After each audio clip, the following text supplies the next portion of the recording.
You're listening to the Emotional Abuse Recovery Podcast, episode number 1.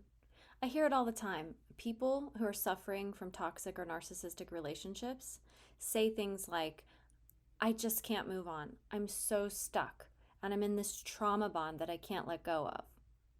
If you're someone who has said this or anything like it, you know what it's like to feel completely stuck on your healing journey.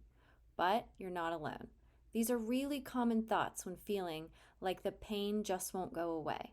Some of my clients have said it's like a sore that just won't heal, or a cloud of darkness over them that just won't go away. If you're still searching for answers on how to get unstuck, and you have a strong desire to move forward after a toxic relationship, then stay tuned because this episode is for you. Welcome to the Emotional Abuse Recovery Podcast, a podcast specifically designed to help you heal after a toxic or narcissistic relationship. This podcast teaches you to use your subconscious mind to go from feeling stuck to set free. In here, you will learn how to use the power of your own mind to free yourself from emotional pain, move forward with confidence, and experience the inner peace you deserve in your healing journey after emotional abuse. I'm your host and subconscious reprogramming coach, Allison Dagny. So let's get started. Okay, so most people who've gotten out of a toxic or narcissistic relationship start their healing journeys right away. But one of the problems that almost all of us face is that we make it pretty far and then we start feeling better and eventually we hit a wall. We feel stuck, and no matter what we do or how hard we try, we just can't seem to make it over that hump from feeling stuck to feeling that inner peace and emotional healing we so often look forward to. I'm sure you've heard it, things like, life is so much better after you get away from that toxic person.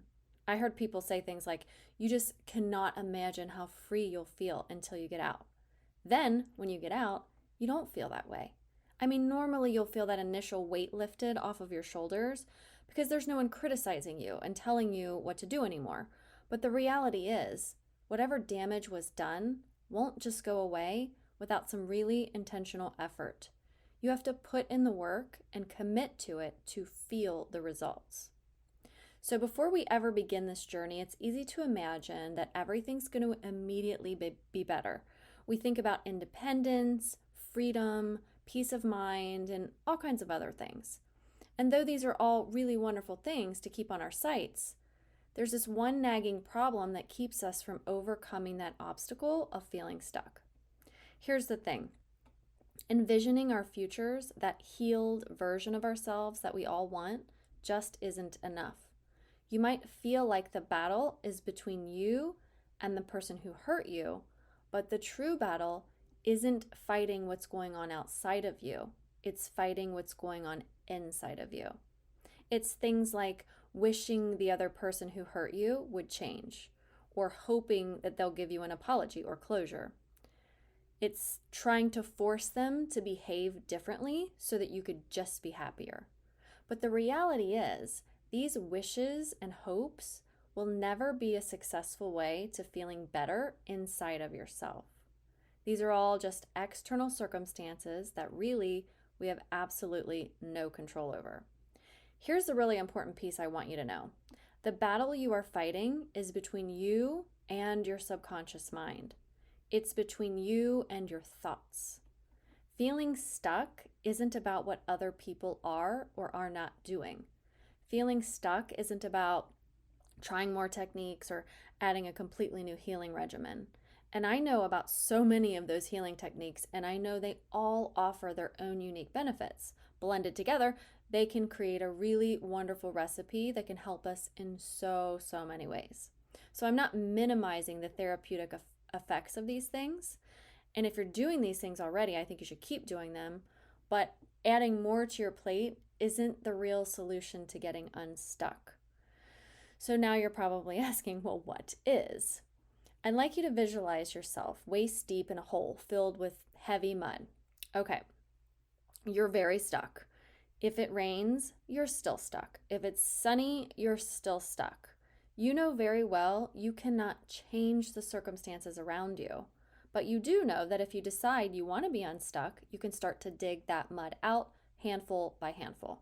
Eventually, with some effort and consistency, you'll have dug down to your knees and then to your ankles and finally your feet.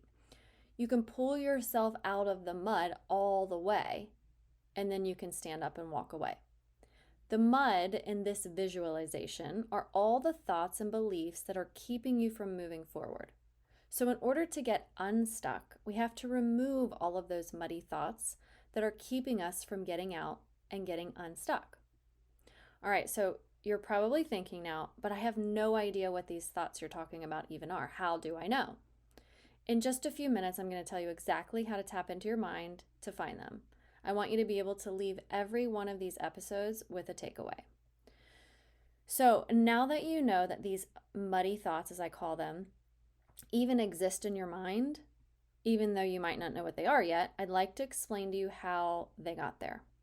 So our thoughts and our beliefs are part of our brain's programming. Our thoughts and beliefs didn't just come out of nowhere. They weren't part of our tiny little bodies when we were born. They came from all kinds of things: our parents, our families, our teachers, experiences, even outside factors like geographic locations, political climates, and even the economy. We were born as a blank slate, but over time, outside programming started to cover up our blank slate.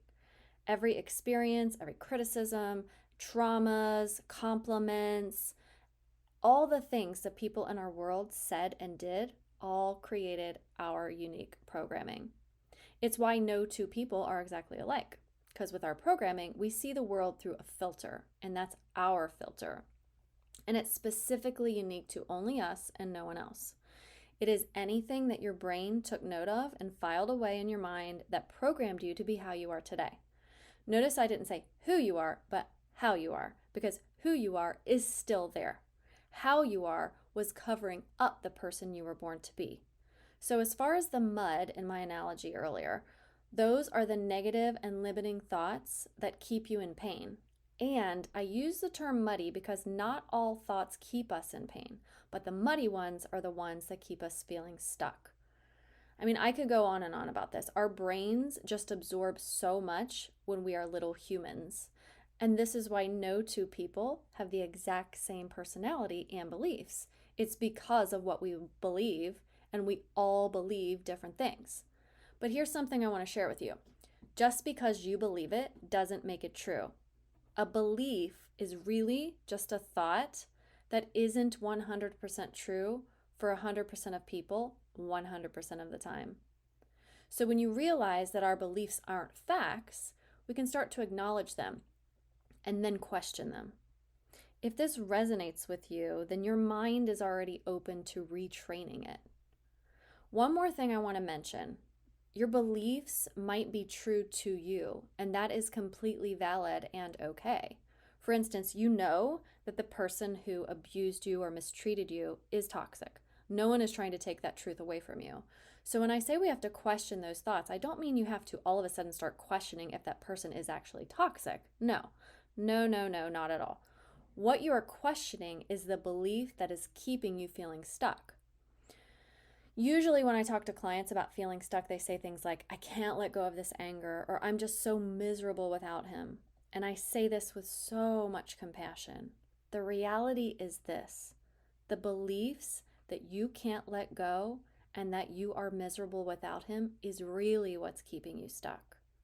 And when we internally fight reality, we end up suffering immensely. So day in and day out, if we believe we can't move on and we can't let go of anger, you can imagine how that makes us feel. Our subconscious mind wants to be right. So when our subconscious mind believes it can't let go because of what you've told it, it finds all the reasons in the world not to. When reality is not aligned with what we believe, our brains send out alarms that say, this is not making sense, and we feel angry, frustrated, sad, guilty, regretful. You get the idea. So let me ask you, what if you believed something different about letting go? How do you think you would feel if you didn't believe you'd always be stuck? How might you show up differently in your life if you knew healing was possible for you? What would your life look like if you let go of the belief that you'll never be unstuck? I'd love to invite you to start really thinking about these questions. Get some paper and a pen and start getting into your subconscious mind. And remember, when you're feeling stuck isn't the actual emotion you feel. Stuck is a word that we use when we have difficulty identifying the emotion. Saying I feel stuck is actually a thought that creates the emotion. You might feel frustrated or angry or sad because you are stuck and aren't moving forward. And that's okay and completely normal. What will help you get unstuck is uncovering the thoughts that are creating those emotions and beginning the journey of inquiry. If you'd like to explore doing this work with me one-on-one, click the link in the description and set up a free clarity call with me today. Here's to believing in you.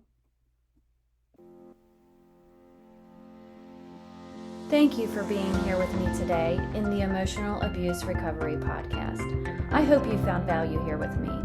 If this podcast episode was helpful to you, I'd love for you to hit subscribe and leave me a review.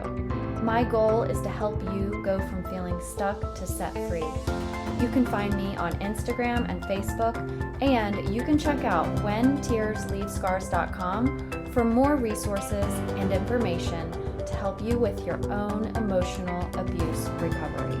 Until next time, here's to believing in